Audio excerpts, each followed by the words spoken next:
We had a fantastic trip to Disneyland Tokyo, and I'd love to share some details of the experience with you.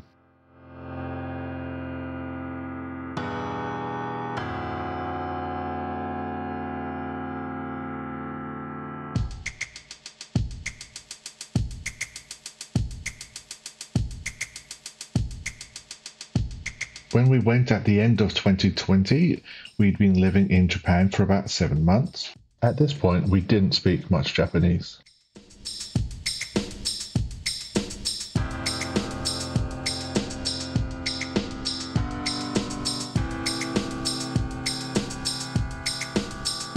With reduced capacity at the park to allow for social distancing, we had to book a ticket using the park's website ahead of time. Unfortunately for us, the site wouldn't accept our payment card. This is something we found with other services in Japan too. It seems things get much more straightforward in Japan if you have a Japanese credit card. We ended up using a travel agent, which there are a lot of where we live, who essentially use the same website, but we could pay the travel agent directly, which solved the problem.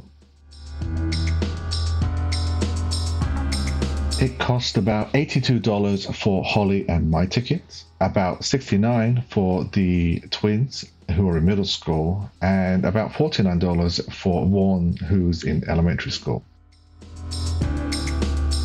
We've noticed that ticket prices for children here in Japan tend to follow what level of school the children are in.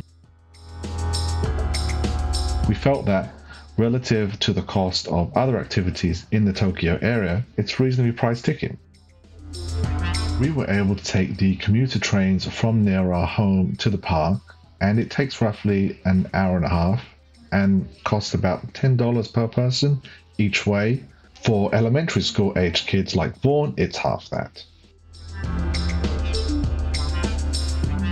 We arrived at the park not long after it had opened, and the queue to get in was long, but moved quickly. It seemed that long, fast-moving lines was a thing for the day. For example, a queue for a ride could be long, but always moved quickly. Our guess is that this was related to the social distancing rules that were in place.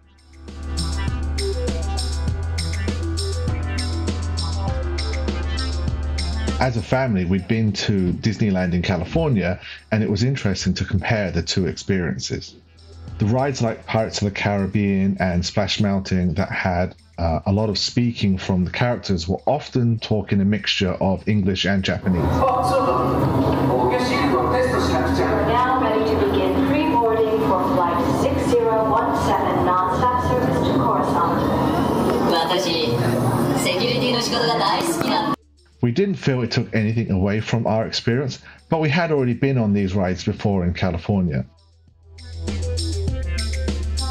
The safety instructions, both written and audio, always had an English translation. The people operating the rides tended not to speak any English, but with a few gestures and some pointing, they always made themselves understood. Waiting times for most rides were much shorter than pre-COVID, with many rides having 20 minutes or fewer waiting times, and popular rides like Space Mountain and Splash Mountain having at most 50 minutes waiting time.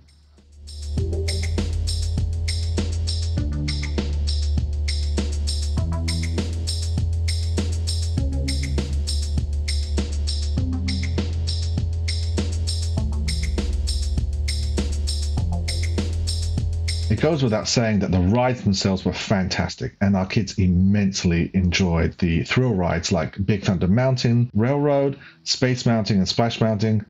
Well, maybe they just really like mountains.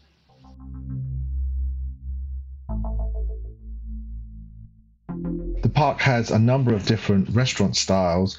We use the canteen style restaurants, these ones where you'd order, pick up, and then find a seat.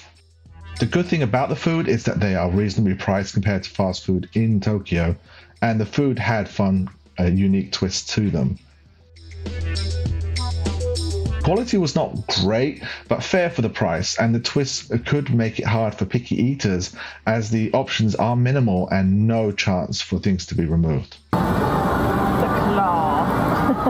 Okay, I'm gonna try the claw.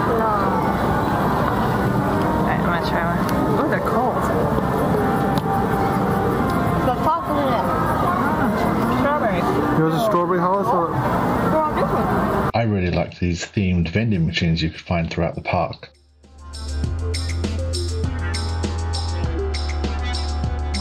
We found the most fun food option was popcorn. There were these popcorn carts placed all over the park, each one with one of several possible flavors. If you wanted, and many people do it seems, is buy a novelty reusable popcorn container with its own handy carrying strap from the popcorn carts. You get an initial fill included in the price of the holder. A box of popcorn on its own is around $4. The popcorn holders range in price and go from around the low $20 mark to the mid $30. But when you're ready, you can then take your popcorn holder to any one of the carts and get it refilled for about $5, which is actually equivalent to 2 boxes of popcorn. Having the holders was really handy. We were able to snack on the popcorn while waiting in line. The strap made it easy to carry around with us, and you're allowed to take it on the rides.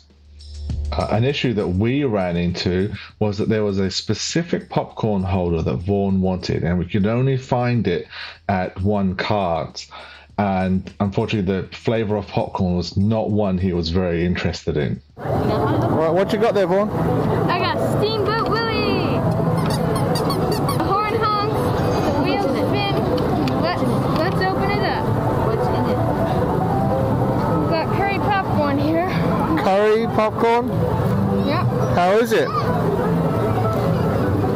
It's actually pretty good. Yeah.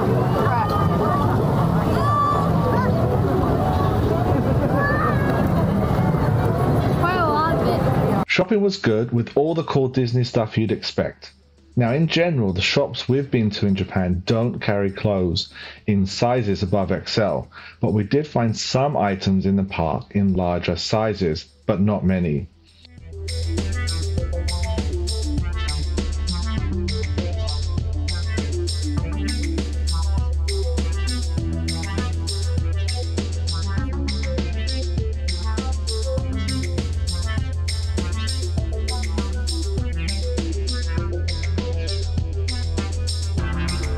Vaughn loves the Japanese toy train system plow rail and was able to get what seemed to be a unique monorail set based on the real monorail they have in the park.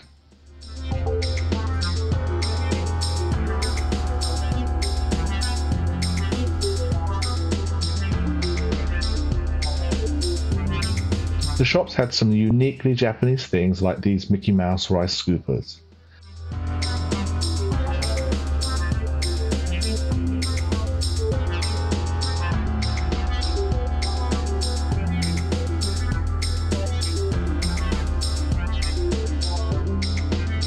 To us, it seemed part of getting into the spirit of things in Tokyo Disney, in addition to having a popcorn holder, is to wear something Disney on your head, either a hat, a headband, or a hood.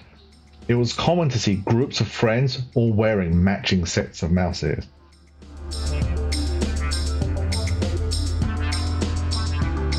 I guess this is also part of the feeling of the park that we felt, with everyone in high spirits and having a good time. While there were lots of rules to follow due to the requirements of social distancing, they didn't need to be vigorously enforced, as people happily played their part in making it work. Something else that we noticed that we thought was really cool were families that had strollers or prams could simply leave them in front of the rides with all their stuff still in them, and no one was worried about things getting stolen. We all had a great time at Tokyo Disneyland, and I think it compares quite well to Disneyland in California. We'd say the shopping is better in California, but the atmosphere in the park is better in Tokyo. We can't wait to go again, and next time check out Tokyo Disney Sea, Tokyo's equivalent to California Adventure.